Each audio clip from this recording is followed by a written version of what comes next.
इस मर्तबा जो थीम है रिपब्लिक डे का वो है जनाब इंडिया मदर ऑफ डेमोक्रेसी। क्या कहेंगे कि ये भारत मतलब चाह क्या रहा है? खत्ते में कोई थानेदार बनना चाह रहा है, यहाँ का कोई वडेरा बनना चाह रहा है, क्या चाह रहा है? हर साल ये बड़ा इंपॉर्टेंट इनका डे होता है, उसमें अपने मिलिट्री पावर ये शो करते हैं और हर साल ये कोशिश करते हैं दुनिया के किसी बड़े मुल्क के सरबराह हुकूमत या सरबराह मुमलकत को वहां पर मेहमान खुसूसी के तौर पर बुलाएं।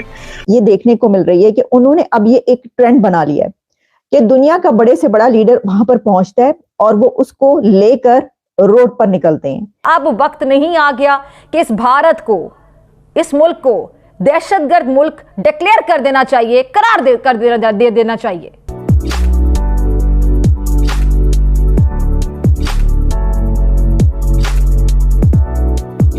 And for the first time, we have an all-women contingent from the Tri-Services, led by Captain Sandhya of the military police.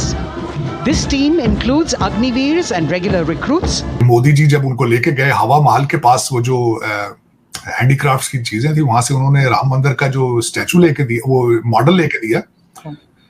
तो जब यूपीआई पे पे करने की बात आई तो उन्होंने कहा भी हमारे वो यूपीआई को आप जोड़ें फ्रांस की जो लीरा पे है उनके साथ। वो हर जगह हर तरफ ये बता रहे हैं कि हमसे बढ़कर कोई नहीं है और हम जो करना चाहते हैं वो कर रहे हैं और हम वो करेंगे। और पाकिस्तान में साथ ही साथ आपको ये भी बताएं कि टारगेट किलिंग के पीछे हाथ भारत का निकला है। पाकिस्तान के जो सिक्योरिटी इदारे हैं उन्होंने शवाहिद की बुनियाद पर बेनकाब ये किया है कि मोहम्मद रियाज और शाहिद लतीफ के कत्ल में भारतीय शहरी अशोक कुमार आनंद और योगेश कुमार बराह रास्त मुलव्विस हैं। जय हिंद दोस्तों, गणतंत्र में आपका स्वागत है। इस बार भारत के गणतंत्र दिवस के अवसर पर फ्रांस के राष्ट्रपति इमैनुअल मैक्रोन को चीफ गेस्ट बनाया गया था। इमैनुअल मैक्रोन के साथ फ्रांसीसी सेना की एक टुकड़ी भी भारत आई थी, जिसने रिपब्लिक डे परेड में भारतीय सेना के साथ मार्च पास्ट में भाग लिया। भारतीय सेना के साथ अपनी सेना को परेड करता देख इमैनुअल मैक्रोन काफ़ी खुश नजर आ रहे थे। इमैनुअल मैक्रोन ने भी भारत के राष्ट्रपति द्रौपदी मुर्मू के साथ घुड़सवारी किया। इस बार के गणतंत्र दिवस के अवसर पर अमेरिका के राष्ट्रपति जो बाइडन को आना था, लेकिन किसी कारण से जो बाइडन नहीं आए। इसके बाद फ्रांस के राष्ट्रपति को इनवाइट किया गया, जिन्होंने भारत के इस इनविटेशन को स्वीकार किया। जो बाइडन के न आने की खुशी में पाकिस्तानी मीडिया भारत का मजाक बना रही थी। उनका कहना था कि अमेरिका भारत का साथ नहीं दे रहा है क्योंकि भारत रूस का समर्थन करता है। अमेरिका अब पाकिस्तान का साथ देगा और पाकिस्तान के कहने पर भारत को जवाब भी देगा और इससे अमेरिका और पाकिस्तान के रिश्ते मजबूत होंगे। तो चलिए देखते हैं कि इसके बारे में पाकिस्तानी जनता और क्या कह रही है।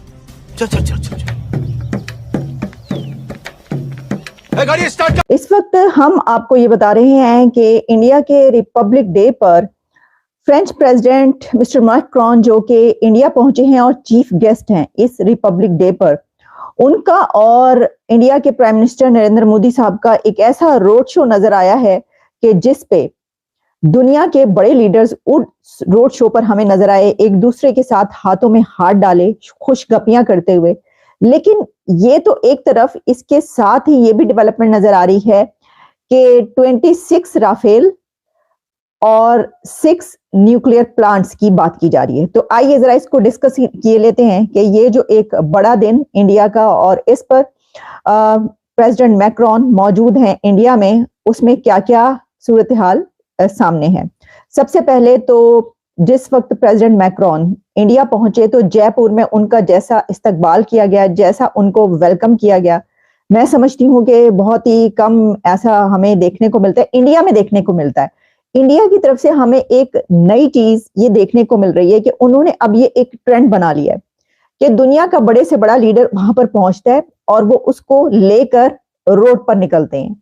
एक रोड शो किया जाता है भारत के वजीर आजम नरेंद्र मोदी साहब के साथ। हर दुनिया का बड़ा लीडर जीप पर खड़ा होता है और जीप पर वो निकलते हैं अपने रोड पर। रोड के दोनों अतराफ उनकी आवाम होती है और उनके ऊपर फूलों की पत्तियां निछावर की जा रही होती हैं और उनके हक में स्लोगन्स सुनने को उस वक्त मिल रहे होते हैं।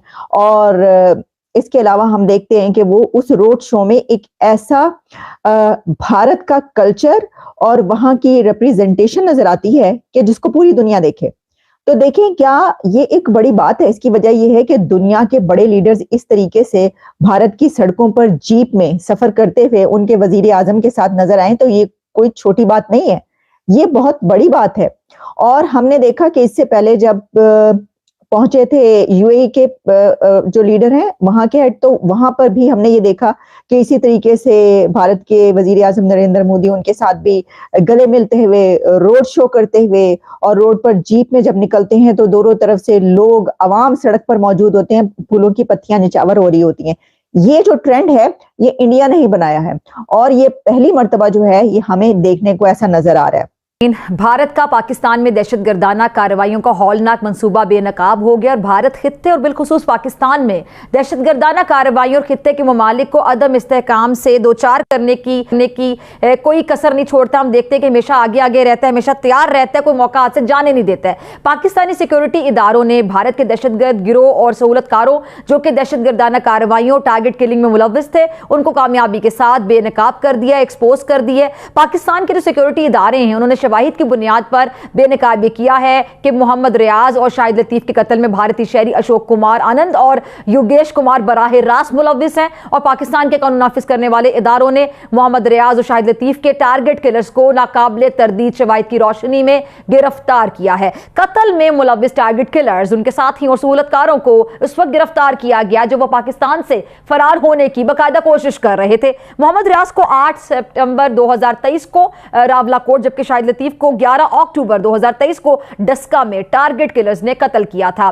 कत्ल किए जाने वाले मोहम्मद रियाज और शाहिद लतीफ पुरअमन शहरी थे। उनका कसूर सिर्फ यह था कि उन्होंने कश्मीर में जारी जुल्म और बर्बरियत और भारत के घिनौने चेहरे को बेनकाब किया था। तहकीकाती इदारों के पास जो मुस्तनद शवाहिद हैं वो हैं कि इस पूरी टारगेटेड किलिंग मुहिम में तीसरे मुल्क में मौजूद भारतीय शहरी शामिल हैं जो कि इसकी फंडिंग करने के साथ साथ हिदायत भी दे रहे थे और मुहिम को कंट्रोल भी कर रहे थे। नाज़रीन, भारत बैनुल-अक़वामी क़वानीन की मुसलसल हम देख रहे हैं कि खिलाफ वर्जियों में मसरूफ़ है। इस पे बात करने के लिए मेरे साथ मुअज़्ज़िज़ मेहमान मौजूद दफ्तर ख़ारिजा मुमताज़ ज़हरा बुलो साहब, बहुत शुक्रिया ज्वाइन करने के लिए, और सीनियर तजक्कार माहिर कौमी सलामती उमूर सैयद मोहम्मद अली, आप दोनों के वक्त का बहुत शुक्रिया। पहले मैं मुमताज़ साहबा आपकी तरफ आना चाहूँगी, फिर अली साहब आपकी तरफ आती हूँ। मुमताज़ साहबा, ये हम देख रहे हैं कि भारत की जानिब से तमाम जो पहले हमने देखा कनाडा में जो सिख रहनुमा हैं उनका किस तरह कत्ल किया गया, फिर अमेरिका की जानिब से भी भारत को बाकायदा शटअप कॉल दी गई, उसके बाद पाकिस्तान में किस तरह ये दहशतगर्दाना कार्रवाइयों में सरगर्मी में मसरूफ़ रहता है और कुलभूषण इसकी जीती जागती मिसाल है। और अब ये देखें, ये भी हमारे पास शवाहिद हैं, सबूत हैं। क्या कहेंगे, आखिर भारत चाहता क्यों है, बाज क्यों नहीं आ रहा? देखिए, आपका पहली तो बात है, जिस तरह आपने बताया बिल्कुल क्लैरिटी से आज फॉरेन सेक्रेटरी ने भी सारी दुनिया के सामने ये एक केस प्रेजेंट किया है कि इंडिया की एजेंट्स इन्वॉल्व्ड हैं पाकिस्तान में एक्स्ट्रा जुडिशियल और एक्स्ट्रा टेरिटोरियल किलिंग्स में, और हमने आज 2 केसेस को दुनिया के सामने लाए हैं और इसमें हमारे पास ठोस शवाहिद हैं, फोरेंसिक एविडेंस है, फाइनेंशियल ट्रांजैक्शंस हैं, और हमने वो 2 इंडिविजुअल्स जो मास्टरमाइंड थे इन ऑपरेशंस के, उनके हमने पासपोर्ट्स भी जारी किए हैं कि वो किस तरीके से ये इस ऑपरेशंस को ओवरसी कर रहे थे। और अगर तुम लोग नए हो तो सब्सक्राइब करो, वो जो लाल वाला बटन है उस पर फूट फेंक के मारो या फिर मोमबत्ती, मुझे नहीं पता, बस क्लिक हो जाना चाहिए।